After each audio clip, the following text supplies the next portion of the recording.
Congress has given the Obama administration until Thursday to decide whether it will label ISIS attacks on Middle Eastern Christians genocide.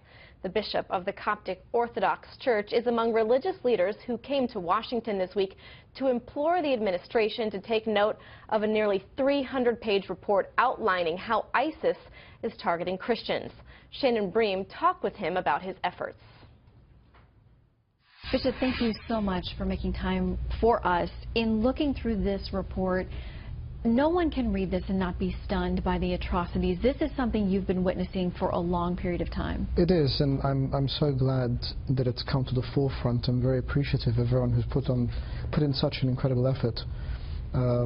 For us, it's a report, it's a book, it's bound, but actually it's the lives of people. People are suffering this on a daily basis, and the more it's known, the more that it's demonstrated and seen for what it really is, the more that we can help them. The stories include kidnappings, people witnessing women being sold into sex slavery, torture. You know that there are many churches and religious sites completely destroyed at the hands of ISIS. What do you think it's going to take for people to get that these are real lives, these are stories of human beings? As a clergyman, of course, the first thing that comes to me is that there is an idea of sanctity of life. There is a holiness of every life. Whether it's my life or yours, or those who are suffering, or even those who are causing the suffering. And so there's an element of humanity that must be addressed. We're living here in relative comfort, but there are people who are still struggling and still suffering.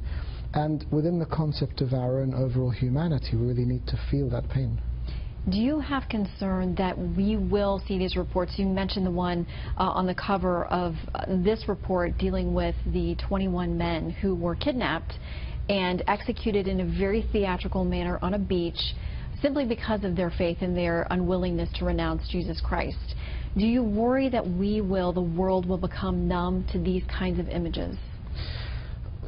Well, when the 21 Copts were, as you say, paraded and killed in this way, I think there was a huge shock in the world. It was something we'd never seen before, and it had a significant impact. What I think saddened me a little bit was about a month later, when something very similar happened to Ethiopian Eritrean Christians. There was much less reaction. It seemed that we had almost become desensitized very quickly, and so, as you say, we do become desensitized. The more we hear about statistics and numbers of people who die and who are abducted, the more it becomes quantified. So if you have fewer deaths than yesterday, then it's a better day.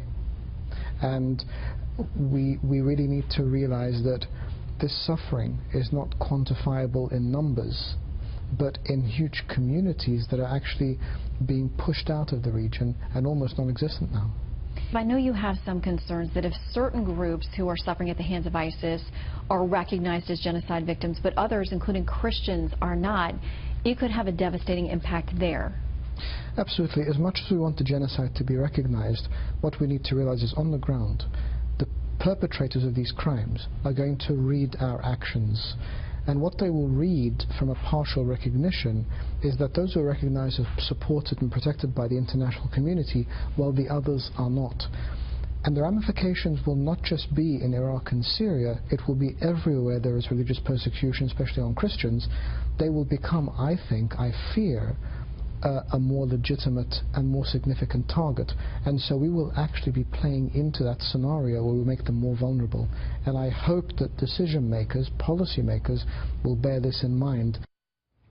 That was Shannon Bream reporting. The genocide label would come with formal and moral obligations under international law to take action and punish the perpetrators, potentially through an investigation by the International Criminal Court for possible war crimes prosecution.